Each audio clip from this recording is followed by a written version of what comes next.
community. Top respect for him, and obviously Frank Karsten, the first ever Disney Lorcana Challenge. Besseren Establishing Shot kriegen wir schon wieder nicht, was ein Trauerspiel. If Frank, who was the first ever champion of the EU Season 1, could also be the first champion of Season 2 in North America. Like, what a statement. Yeah, there, like you mentioned, there's so many stories across the top 4 in this top 4. I'm very eager to see how Frank pilots this deck. I mean, I like to call Frank the man behind the math. As you mentioned, he's a bit of a mathematician. He even has written articles on the official Disney Lorcana website on how to build decks. So if there's anybody that knows how to do it, it's this guy. And you look at that deck list and you think, oh my goodness, there's so much going on. But I know more than any other player, I will be confident that Frank has a specific purpose for Haben wir jetzt auch Bock, dass Frank Karsten gewinnt? Wir befürchten vor allem, dass Frank Karsten gewinnt, ne? Of the mountain will be on the play, and I believe that was a 5-card altar for Dan on that Emerald Amber Dogs deck, and Frank Karsten I think just taking an altar of 3, and I'm in love with this deck list from Frank Karsten. We're used to Amethyst steel decks like fitting a very similar script by and large these days, all looking very similar. Shout out to people like Zach Bivens and Tiago who have like been experts of this deck list, and sort of we think we've solved it, but then Frank Karsten comes in with his one-off Timothy Q Mouse who gets an extra lore pip if there's an evasive character. There's quite a few evasives. There sure are, and of course it's going to be no surprise to you, Brandon, to know that I am loving this Scar finally, King. I know. I hope we see that card being played. I feel like the +1 to ally characters really can make the difference. So much synergy. The guys in the lounge were asking how many allies. I can count at least 11 just from a skim down the deck, but we've got some really spicy stuff here. Ich weiß gar nicht, wer alles Ally ist, aber bestimmt nicht Dumbo, glaube ich. Nicht Acer, aber Genie 3 Drop auf jeden Fall, Genie 4 Drop vielleicht auch, ne? Captain Hook auch nicht. Ja, Daniel Arnold ist bestimmt total relieved, jetzt wo er genau weiß, dass Timothy Q Mouse schon nicht mehr kommen kann. Sonst hätte er All Game noch considern müssen, oh shit, was wenn Frank Karsten aber noch den Timothy Q Mouse One auf der Hand hat. Und jetzt weiß man schon, dass es nie wieder so sein kann. I'm going to be honest, as I look at both of these players' deck lists, I think what an information has warfare. Quite the upper hand, having a bunch of characters, both that are evasive, but also that are going to do really well challenging into other characters. Daniel is not playing the Emerald Chromicon version of Dogs. He's mainly playing the Under the Sea, and there are plenty of so sieht's aus. Da kann Daniel Arnold auch schon androhen, in Turn 3 Under the Sea rauszulassen. Subtil ist es jetzt schon im Spiel. Er hat 4 und Shift Lady 5 Drop auf 1 Drop ist +4, sind 8. Der Tramp macht's voll aus, dass man ihn legen kann. Für 1, aber er kostet 2. Er ist die Mini-Cinderella. Mini-Duella. Amber Steel, where he just stuck at 2 ink for the entirety of game 1, and that was enough. But you're right, Frank Karsten does have some bigger bodies in the deck, and I think that's going to be the priority to play around that Under the Sea. Of course, the Calhoun with 3 strength. Wobei, weil er so in Turn 2 kommt, vielleicht ist besser die Mini-Vanessa. Da er ja actually mehr Wille auch hat als Cinderella. Ja genau, er ist Mini-Vanessa. Yeah, and something that I noticed, I was counting up the number of illusions that are in Frank's deck, and I think there's only 7, but Dan only has the 3 Heffalump and Woozles anyway in the deck to target stimmt, die Heffalumps und Woozles sind ja voll cool, um die Illusion kaputt zu machen. Ich raff es erst jetzt. Gut, dass ich mir das erzählen lassen muss von Brandon Bowen. Being played here a little bit early, so Dan is going to get to draw 3 cards and discard 3 cards. Ja. A pretty typical lineup that we see. Da sieht man mal wieder. Egal wie bräsig einer ist und wie schlau der andere ist, es ist nie so, dass der bräsige Guy nicht doch Sachen weiß, die der schlaue Guy nicht weiß. Umgekehrt ist es nur mehr. Aber nie hat man einen so totally outclassed, dass der nichts beisteuern kann. Deswegen will ich eigentlich von euch allen mal was hören. To be able to recur these characters with the Lady Street, Miss Park Avenue. So, yeah, I'm super excited to see how Dan is going to pilot this matchup. 1 Under the Sea being discarded straight away, and a Go-Go Tamago, and a Bobby Zimmerowski. We also saw Dan flash to the camera. I don't think Frank saw it, but he does have another Under the Sea in hand also. I do love seeing those go-go. Hätten wir uns das nicht fast gedacht, wenn er eins schon abwirft. Because they can be brought back later. And even if you know that your opponent's holding it in their hand, it really makes you have to second guess how you challenge into your opponent's board. Absolutely. How many, which characters you're leaving open to be challenged back, because that go-go Tamago has that special ability where you can play it, pay an extra 2 ink, and then gain the amount of. Da ist wieder mal Brandons Stärke, uns zu erklären, was Karten für einen Text haben. Come into play later in the game for Dan. Dan trying to close out the game. This Calhoun's going to take out this Pluto nice and easy in game 2, Lore. But yeah, this ja, das war echt nice and easy. Kind of tough to answer for at least a couple of turns. I don't expect it to turn sideways, and of course we could build Von up Crackback hat Calhoun jetzt nicht so viel big Angst. bulky 6 willpower is going to take a little bit to get through. We're going to see the Genie Satisfied Dragon coming down again. Amethyst Steel follows the script of one. Jetzt hat sich gar nichts geändert, weil Daniel hat sich legen müssen. Raging Fire, of course, though, down to that Ursula. Can rip those song cards out of the opponent's hand. We saw earlier against Rob. Rob didn't really care. He was just keeping the strength. Wasn't Inkim saying, yo, have the Ursula. Play the Ursula. If you want to take this from me, you take it. So I wonder if Frank will follow a similar thought trail. Not entirely sure. I'm trying to look at Dan, flipping through the cards in hand. I do see a Lady Family Dog. Looks like that's going to come into play. You can play a 2-cost or 1-cost character when you play Lady as well. We're going to see a Bobby Zimmerowski being played. We'll get another discard, or draw and then discard from Bobby's ability. Yeah, this Lady, a fantastic card, not only seeing play in these Lady in the Tramp style decks, but just a lot of aggro decks in general, being able to cheat out an extra 2-cost character. So she's being put to great work here, and of course Bobby Zimmerowski being able to continue to filter out. We're going to put a second copy of Under the Sea into the discard. There are only 3 in the deck. Again, this is open deck lists, the Lumineers, the semi-finals of DLC Milwaukee, and yeah, so 2 Under the Sea are off the table. There's no way to recur them, so at most, we will see 1 Under the Sea in this game 1 and no Timothy Q Mouse. I think that's a very important detail. The Timothy is in the inkwell. We won't see him in this match. Maybe in a future one, though. Interesting enough, I do love all of the evasive on your turn characters. I believe Frank is also playing the Mr. Smee. That gives ja, 3 Mr. Smee hat auch in seinem Deck und 2 Happy. Synergize with that. Absolutely. And earlier on I was saying, I think that's stimmt, sie synergizen echt auch mit Timothy Mouse. Opponent into thinking that you're Sapphire Steel, but then we later found out that we are actually playing that Scar, who of course gives +1 strength to all of your allies, and if he's exerted at the end of your turn, you can banish one of your, well, you draw cards equal to the strength of one of your allies, then you banish it. Okay, diesen Scar jemandem zu erklären, ist ein bisschen, ist zwar für Baker auch schon low, aber es ist immerhin ein bisschen sinnvoller, den kennt vielleicht nicht gerade jeder. Im Gegensatz zu Go Tomago, den sollte man voll unbedingt kennen, weil man den auch noch im Playen muss und der auch viel gespielt wird. Diesen Scar hingegen, den kann man sich ruhig mal durchlesen, wenn der Gegner den legt. Man hat ja dann noch einen Turn. Außer man hat die Tinkerbell 2-Drop, Kinder, ich sage euch.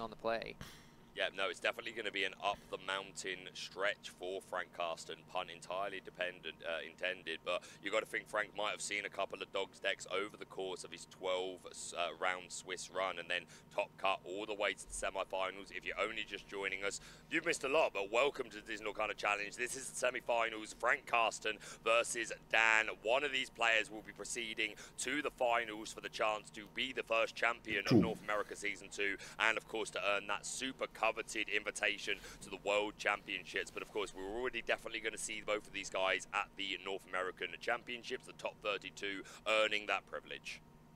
You see Frank playing that Yzma Chemist, the 3/3 for 2. Conniving chemist. Feel the power, Brandon. Do you feel it? I feel it. Do you feel it? I feel the power.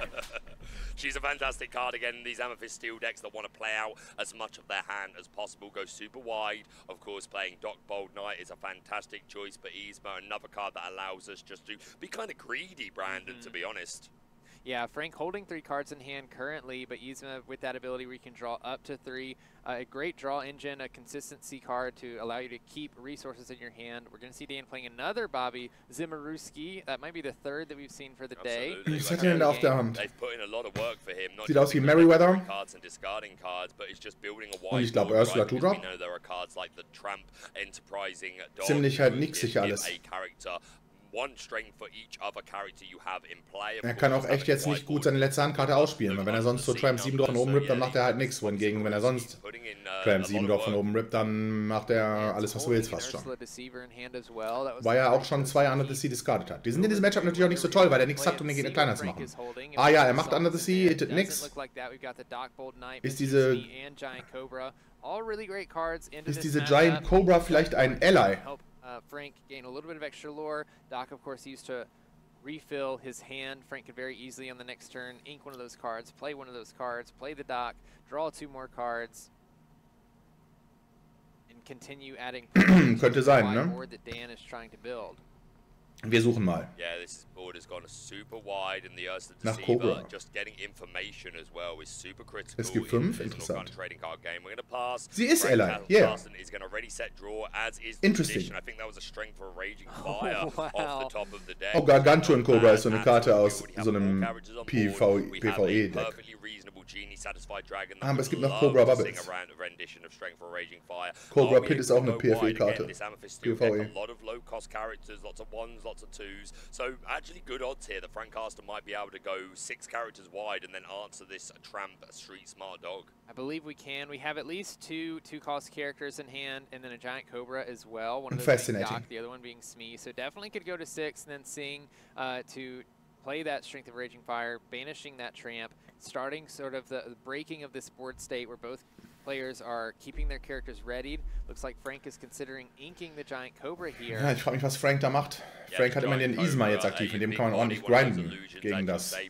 Was heißt ordentlich grinden? Stimmt gar nicht, ne? Er ist sofort abgechallenged, wenn du den einmal schaffst. Aber er kann damit zumindest ordentlich 3 Karten ziehen und enforcen, dass Daniel mal was machen muss. Dann kann er anfangen, ihn zurückzuchallengen. In den Dock discardet er jetzt seine Handkarte? Ach ne, er hat noch einen Dock auf der Hand. Er macht den Dock ohne zu discarden. Ach so. Nee, doch nicht. We have the feel, the power, and we're going to draw him up to 3. Yeah, usually this is such an awkward play, having to play the Dock before you get rid of the Strength, just so you can banish the Tramp, but that Yzma is helping Frank stay not only ahead on board, but ahead in hand as well, as Dan doesn't have any. Ich weiß nicht, ob es so wichtig war, diesen Tramp jetzt überhaupt wegzumachen, dass man das unbedingt machen musste. Ich meine, was macht er denn? Es ist ja nicht so, als ob der Gegner nicht auch so 9 Singing Power schon jetzt hätte, oder als ob er nicht nur noch einen Under the Sea in seinem Deck hätte, oder als ob Under the Sea jetzt nicht so strong wäre in diesem Board State. Er würde ja schließlich nur so Captain Hook und Doc wegmachen und noch einen Captain Hook, den man gerade ausgelegt hat. I guess is not too worried about that unless it's just coming off of the top. Yeah, absolutely right. Frank Karsten, man hätte auch Strength of Raging Fire einfach auf Lady ballern können vorher und damit Doc noch 2 ziehen. Und dann mit Isma vielleicht noch gar nicht ziehen und erst nächste Runde mit Isma noch 3 ziehen. Ich weiß nicht, ob mir das nicht besser gefallen hätte. Weil letzten Endes glaube ich, dass die 6 Wille von Tramp halt in diesem Boardset nichts machen, außer er ist irgendwann erschöpft. Und das, wovor man am meisten vor Tramp Angst hatte, war zuerst, dass er mit seiner 2 Power in die Isma challenged. Oder dass er sich vielleicht 2 Lore macht. Und genau das kann Lady auch. Lady überlebt zwar nicht, wenn sie die Isma herausfordert. Was der einzige Nachteil ist. Aber wie gesagt, auch wenn Tramp überlebt hätte, er wäre ja dann erschöpft gewesen. Man hätte ihn total leicht abarbeiten können mit Captain Hook oder mit Genie 3.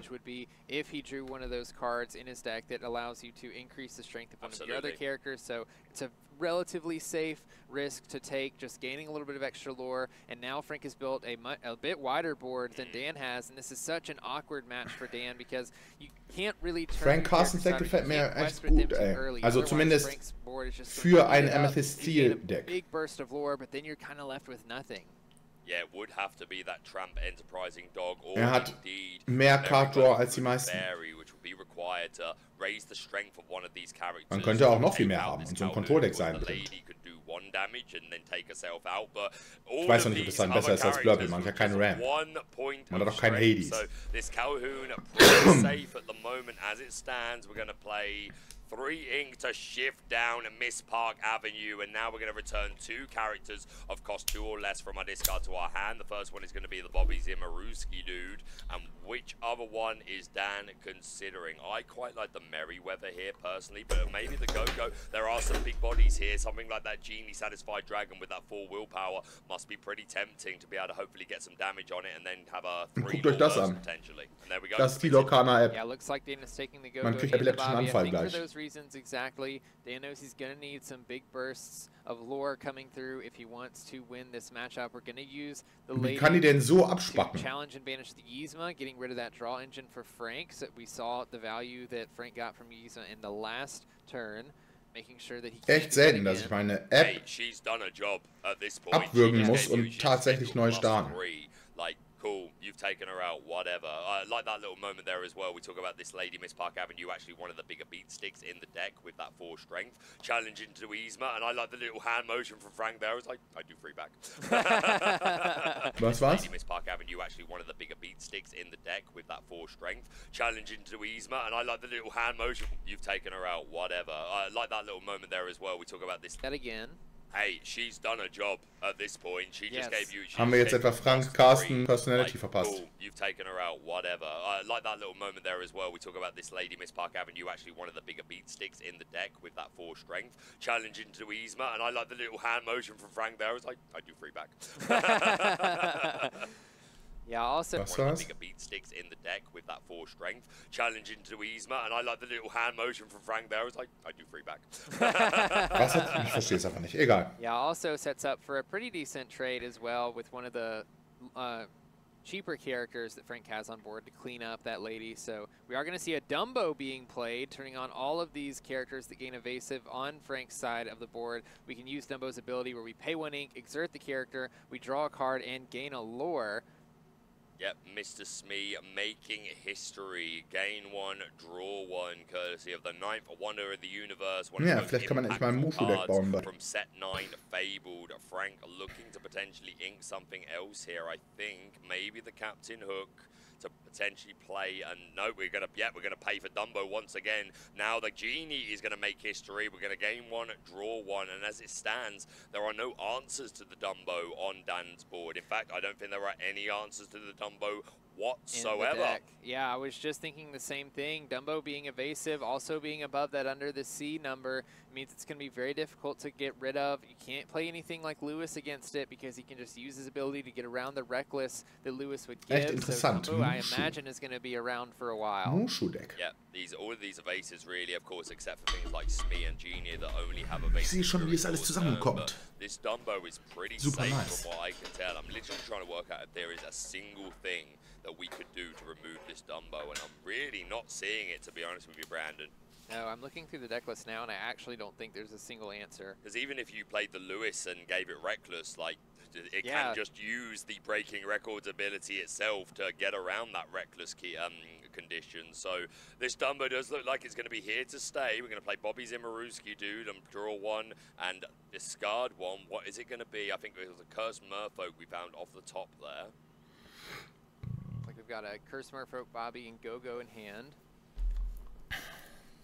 And let's not forget there are 4 copies of Lady Miss Park Avenue in the deck, so Dan got to feel pretty safe in discarding pretty much anything of a 1 or 2 cost, knowing that he's got a lot of ways to be able to get these cards back. We're going to pay 1 more ink for yet another, but that's the full 4 on the board. 4 of a kind, Bobby Zimmerowski, all pointing cheese spray at each other. There's so much cheese spray on the board right now. What a dream. I love cheese. Klar, die 4 Leaning Tower auf Cheeser balancen sich so alle gegenseitig aus und sind super der Eiffel Tower auf Cheeser. What a weekend this has been, Brandon. What a pleasure to be a part of the first North American Championship of Season 2. And what a matchup here. 2 very well respected. Aus welchem Film ist er eigentlich? It's just been an incredible. Sagt mir da mal Bescheid. Awesome games being played on stream as well and off stream. Lots of players gathering around the tables, cheering when players win, consoling each other when they lose. There's been so many people that have walked up to me asking if I heard about this thing or that thing that happened. Yep. No, it's been brilliant. Honestly, it really has such a pleasure to be here, and we've got more to come. This is the semi-finals, and we've still got our grand finals. Dan gonna play. Kann Daniel jetzt immer noch nichts challengen? Kann man nicht wenigstens den Mr. Smee wegmachen? Aber ne, er ist nur am Stallen und Ololollen, das wird's nicht auf Dauer bringen. Es kann doch Frank Karsten jetzt noch 3 reinziehen. Also Frank Karsten ist jetzt echt super am Abgehen. Nein, dieses Daniel Arnold ist total defeated halt. Das war's jetzt. Das war es fast schon letzte Runde, als der Dumbo, oder wann auch immer der Dumbo gekommen ist. Frank's deck pop off. We have the Dumbo in play. Super stark. With his ability to, like we mentioned earlier, pay that ink, exert the character, draw a card. Ja, ich würde einfach jetzt Evasive Character rausgöbeln ohne Ende und nur ziehen, ziehen, ziehen, bitte ziehen, ziehen, ziehen, ziehen, ziehen, ziehen und dann ist das Spiel wohl zu. He's going to have lots of options to play against Daniel, and Daniel, just the nature of this deck, he can't exert his characters for really much of a reason because of all of the characters that Frank has on his side of the board that can have those favorable trades. Daniel's just trying to build up enough lore on board to make a burst to 20, I believe. Yeah, 100%, but will quite happily extend these Mr. Smees to make history. Once again, draw one, gain one. I think that was a strength of a Raging Fire found off the top of the deck. And klar, das Strength of a Raging Fire zerstört kind of keep the pressure on and Frank just sort of ultimativ den Bobby Zimruski. There's only so long that Dan can hold off before Frank's just going to be representing game with 1, 2, 3, 4, 5, 6 lore on the board, potentially 7. Daniel hat halt so 10 Lore on board, aber er hat 0. Frank muss nur ziehen. Singt er jetzt etwa auch noch Strength of a Raging Fire auf Lady? Ich weiß nicht, ob ich das gemacht hätte. Hat er keine Fire the Cannons in seinem Deck? Ne, er hat keine, wie es aussieht. Yeah, I think the Lady Shift is probably the most relevant, but also the Lady was the highest strength character on the board, and Frank has decided now is the time. Oh, now is the time. Dann will ich natürlich nicht now den Super Cliffhanger machen. Was ist das für eine Benachrichtigung? Ah, gruselige Emotes. Du hast neue Emotes. 8 lore on board, but 9 if the Calhoun can banish something in a challenge. And don't forget, this is Amethyst Steel. There are White Roses in the deck. There are Giant Cobras in the deck. So Dan needs to respect that this current board state could represent the end of game 1 for him. Yeah, like you mentioned, there are plenty of options that Frank could draw on the next turn, especially with this Dumbo in play, having 2 Genies and a Smee to draw through the deck. Dan understands this, recognizes this. He's going to use the Bobbies to challenge those Captain Hooks, get them off the board, keep Frank. Wow, 4 Bobby gegen 2 Captain Hook. What a double tag team matchup. Sextuple threat. Of course, these Bobbies can be quite easily banished by the Ne, es ist mehr so Double Handicap Match. Gibt's das Tag Team Handicap Match, wo man gegen so 2 Tag Teams wrestelt? Oder wo man vielleicht wrestelt gegen 3 Guys? Ich weiß es nicht. Das müssten Leute, die sich heutzutage immer noch Wrestling reinziehen, mir mal sagen. You see a little bit of a tight-lipped grimace from Dan, kind of reading the board state, understanding he's a bit of a disadvantageous position. That's not a word. Heutzutage guckt wie bei MMA, die keep it real, vor allem Derek Lewis. There you go. Yeah, there we go. Where did that come from? It took me a second. Yeah, Stitch whispered in my ear. I wasn't sure either. Stitch has got our back. We're going to send the tramp into Mr. Smee. And the Daisy gonna finish the job. Abgearbeitet, ja. When you look at the math between getting the Wie traurig. Und was jetzt? It really doesn't ein Loch. Much because you're exerting these Bobbies, they stay on the board, but then it allows the Calhouns to challenge on the next turn. So the 2 lore that you took off the board, ja. Captain Hooks just jetzt das, ich meine, to be able to challenge and gain an extra lore than they would. Es wurde nicht besser in keine Richtung. Jetzt ist auch mega kaputt. Genauso wie wenn er nichts gemacht hätte. Aber deswegen hat Frank Karsten sich eben dazu entschieden, auf einmal Lolololor zu machen. Oh, and we have the Giant Cobra. We can discard a card and gain 2 lore. So 17 und 20. That's going to take us to 17, and then that's going to finish the job. And game 1 goes to Frank Karsten on the draw. My goodness, what a match! And impressive. Game 2. Daniel Arnold gegen Frank Karsten. Und Frank Karsten führt schon 1-0.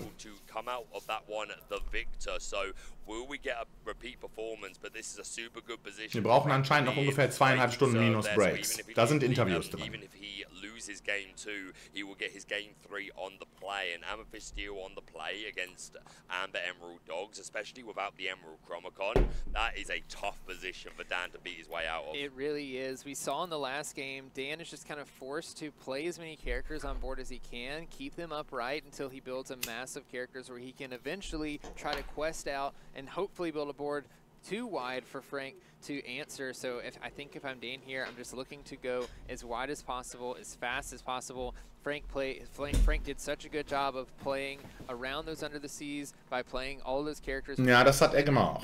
Frank. The opponent's board, gain that board advantage Faust. with such a wide board. Und los geht's. Just not going to be able to do that against this deck with Frank. No, not at all. Dan going to offer the fist pump to Frank Karsten. The what? The fist bang? Go. We're going to ink the lady, and down comes the goodest of boys, Paluto, to set the stage. The friendly pooch. A great card for Dan to see here. Ja, ich weiß es ja nicht. Ich denke, dass Frank Karsten ihn wahrscheinlich schon wieder wegmachen wird.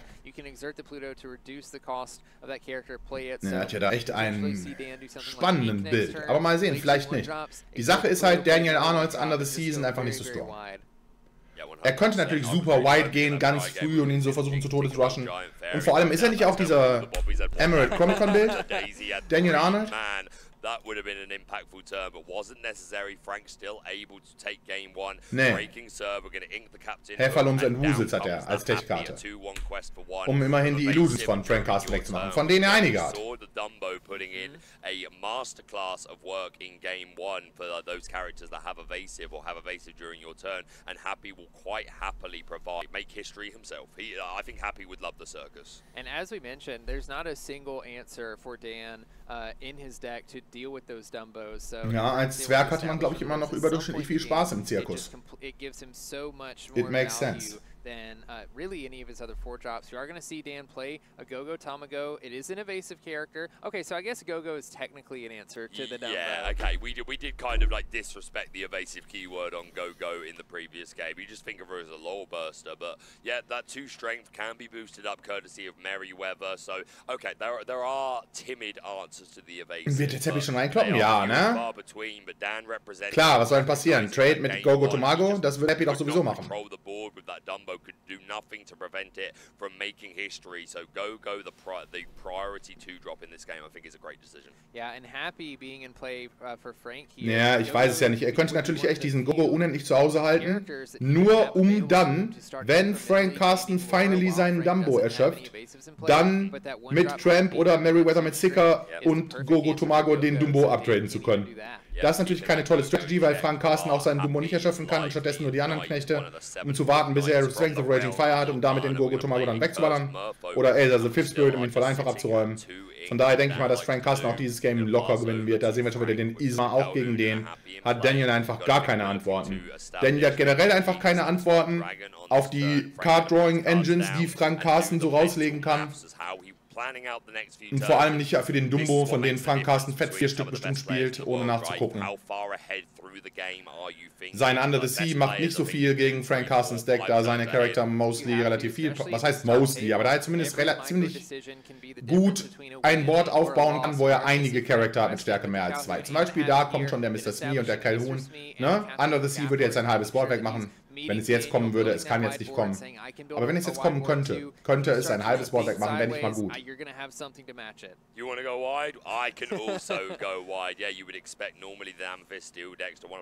Ja, ich hätte auch erwartet, dass er jetzt einen 3-Drop legt. Aber es ist auch nicht so, als ob man super dringend Strength of Raging Fire gebraucht hätte. Jetzt gleich allerdings wird man sich ein bisschen zurücknehmen müssen an Frank Karstens Stelle mit dem Erkunden, weil man sonst Gefahr läuft, dass man von Lady 5-Drop mit Shift überfahren wird. Bis dato konnte einem noch nichts passieren. Yeah, for sure. Stealing Tinkerbell as well, the blighter. Oh, that is true. Frank's got a whole theme going on in his deck, absolutely, I'm loving it. Oh, a little frown from Frank Karsten there. I wonder what that was referring to. Maybe just the underwhelming turn from Dan there. I think so. Dan only being able to play that late. Ja, ich glaube auch. Frank Karsten ein bisschen Mitgefühl dafür, wie shit es dem Gegner geht. Das hätten die Gegner auch gerne, wenn sie keinen guten Draw haben. Bei mir wurde sich schon beschwert, ob ich nicht mal mehr Mitgefühl haben könnte mit der super beschissenen Situation meines Gegners. Ich habe gesagt, hör mal, kannst du dich nicht für mich freuen? Das ist eine genauso absurde Frage halt. Ich finde es natürlich total geil dann, wenn mein Gegner mal nichts macht, während wir zocken um die Big Bucks. What are you, Brandon? Are you a pointer? You a conductor? What are you? I'm a bit of a conductor. Was das Allerbeste ist, die Karten halt so umzusortieren, um die so auszulegen, so der gegen den, der gegen den. Also wenn ich schon sehe so, ja, der Challenge den, nimm die doch und leg die dahin. Der gegen den, der gegen den, der gegen den. Okay, das sieht scheiße aus. Dann ist super geil. Du musst sie ja nicht tappen. Also nicht erschöpfen, wenn du es unbedingt visualisieren willst, dann lege so hin, wie du challengen würdest. Und guck dann. Dann musst du dir nur vorstellen, wie der Schaden auf deinen Man drauf ist, beziehungsweise wie sie danach wechseln. Dann kannst du dir vorstellen, okay, ich lege so, dann resolven wir das mal im Kopf, die sind alle verschwunden, am Ende liegt dann nur noch das. Perfekt. Der Gegner wird wahrscheinlich nicht kooperieren und dir die Karten dann auch, seine Karten auch noch so sortieren lassen, dass du genau sehen kannst, wer noch da sein wird und wer nicht. Aber du kannst zumindest die Übersicht mit deiner Hälfte des Boards so semi erschaffen und ist schon eine große Hilfe. Also bevor bevor man anfängt zu challengen, weil man sich sonst nicht vorstellen kann und den Überblick verliert, wen man noch available hätte danach und wen nicht, lieber erstmal so auslegen, so einen Plan. Ne? Jeden einzelnen der gegnerischen Charaktere, als wäre es so eine Location, seine eigenen Charaktere da so reinschieben. Ohne sie zu erschöpfen. Und dann guckt man sich das an. Finde ich das gut, alles insgesamt? Ja, okay, dann sonst hier rausgenommen da und dann wie auch immer. Falls man Schwierigkeiten hat, das zu visualisieren. Und kann man ja gut mal haben. Ich meine, diese guten Player und so, die können das natürlich, sich vorzustellen, so, oh ja, hier, 5 on 5, so, sehe ich direkt, ah ja, was würde passieren? Sure, am Ende hätten wir noch Isma und Calhoun gegen nichts oder so, ne? Je nachdem, wer challenged, bisschen jetzt im Dark schwer zu sagen. Going into the discard, a go-go following suit and a lady. This tramp street smart dog certainly putting in the work. And of course, kommen jetzt noch 2 Charakter, dann kann Lady mit Calhoun traden. Ich weiß nicht, ob das gut wäre dann. Oh, er spielt noch einen. Play a second street smart dog to draw another 1, 2, 3, 4, 5 cards and discard just as many, and that will be another trigger for the lady. If we can play another character this turn, then we will be able to quest her for 3. Ihr könnt aber nicht noch einen Charakter playen. Würde nicht gehen, er würde immer noch 1 kosten.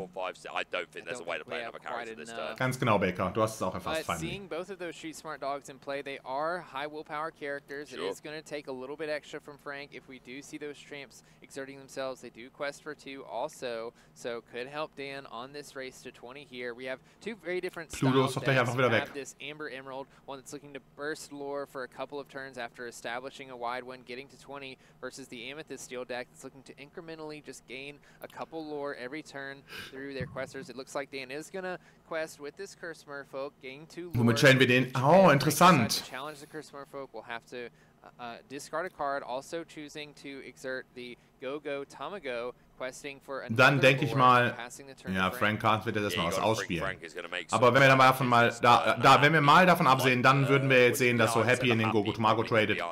Das Calhoun wahrscheinlich. Oh geil, du kannst auch noch, hoffentlich kannst du so erst die Hand leer spielen. Ach nee. Scar, wie geil ist das? There is the Scar. Jetzt kann er seine Handkarte discarden. Oh, es ist Dumbo, den hätte ich aber gerne vielleicht für die Hand behalten. Ich weiß nicht, ob es nicht besser gewesen wäre, vorher mit Isma auf 3 aufzuziehen, die 2, wobei er hat jetzt auch Scar. Allerdings ist er noch nicht erschöpft. Allerdings wird er gleich erschöpft sein. Und wen wird er dann verbannen? Wahrscheinlich, vielleicht, keine Ahnung, eigentlich ist es gar nicht so gut in seinem Deck. Ne? Vielleicht Mr. Smee so 4 ziehen, 2 discarden. Wenn der dann noch lebt. Really clearing up this board state, and now this Hook noch Quest für 1 finde ich eigentlich gut. Dann könntest du den, was soll er machen? Kann er ihn mit Trump überfahren? Mit Trump? Aber mit Trump, aber dann kann Scar den überfahren. Und dann noch 4 ziehen und 2 discarden. Aber Dumbo zu discarden war halt schon krass. Ich dachte, das ist irgendeine random Dud-Karte bestimmt, die man sweet mal abwerfen kann. Scar stick to the board. Usually played in Sapphire Steel decks, but Frank finding utility in him here. Yeah, I think he's here for that +1 strength to allies more than anything else, to be honest. Again, good against Under the Sea and just a map fixer in general. Sure, you might be able to trigger the stick with me ability, but I don't think that's really the purpose behind this Scar being in the deck, unlike, again, Sapphire Steel, where you might play a lot of support characters, where you can boost the strength of an ally up to 4, 5, 6, 7, and really start to run away with card advantage. We do see Dan playing the Miss Park Avenue Lady, bringing back a Curse Merfolk and a Daisy Duck back to hand. We immediately see him play those, getting more utility out of the cards that he's putting in his discard to replay those 2 lore characters, helping him get closer and closer to 20. And questing to 9, and of course that Lilo Escape Artist is still in the discard, and the option to return her to the board during the set phase of Ready Set Draw for her cost coming in exerted, but Dan in this instance putting down a Curse Merfolk and a Daisy makes a lot more sense. They do of course come down ready as opposed to the Lila that would be exerted. The one-off Hypnotic Strength going into the Inkwell. Oh no, it's not. It's going to be played on the Scar. The Mr. Smee, who has 4 strength, can answer that Miss Park Avenue. The Scar, who now has 7 strength, well, has 5 strength, but Challenger 2 is going to be easily able to answer the strength. Ganz genau, wenn er echt plus Strength hätte, wäre witzig, dann könnte man dann mehr ziehen mit Scar mit der Hypnotic Strength. Aber so funktioniert sie nicht. Sie gibt da nicht actually Strength. Sie ist mehr so der Hypnotic Challenger. This Calhoun is dry, I'm pretty sure. Yeah, she's going to finish the job. That's another 2 lore burst for Mr. Karsten. And ist dry, aber auch was zur Formulierung. What's going to go on a good old-fashioned Klar, die Tinte ist drauf. Thinking better of it, and no, we are going to do it. Ist es so wie keine Tinte im Füller? Maybe. To play out a Tinkerbell and a Diablo. Ja, Frank Karsten doch schon wieder dominating Board Position. Bitte Daniel Arnold gleich eingetütet haben.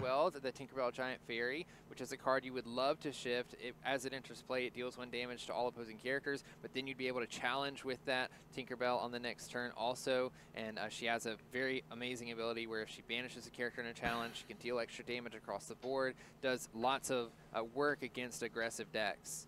Yeah, this board state is looking pretty unbreakable, to be honest. I feel sorry for Dan, to be honest. I feel like those early turns were very underwhelming. Seemed to have a bit of a bricky hand, not the start he was looking for, and he's played it out really well. He's been really patient. He's built his board wide. He's known when it's important to start questing or to start challenging. But looking at this, Brandon, I'm not sure how much Dan is going to be able to do to keep Frank Karsten off of it. He is able to take that Yzma off the board. That's taking off 2 lore. The Cursed Merfolk gonna go on a quest here, taking down to 11. But for Frank, we got 1, 2, 3, 4, 5, 6, 7 lore available, but technically 8 lore because this Calhoun is 100% going to answer one of these characters. So Frank Karsten on a 2-turn clock here, and I'm not seeing a whole bunch of ways that Dan's going to be able to wrestle his way out of this paper bag. I'm not either. As we talked about earlier in the match, it's just an unfortunate situation for Dan here, where he tries to build a wide board, but he can't really exert his characters. Otherwise, Frank is meeting that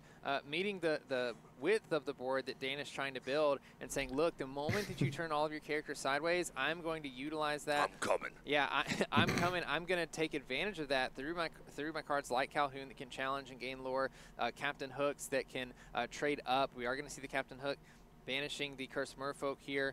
Voll super not having gut. any cards in hand, so not having to oh, jetzt kann Lady noch mit Scar traden. We see Frank Was hat Frank keinen Bock? Achso, weil der Onboard einfach gewonnen hat, ja.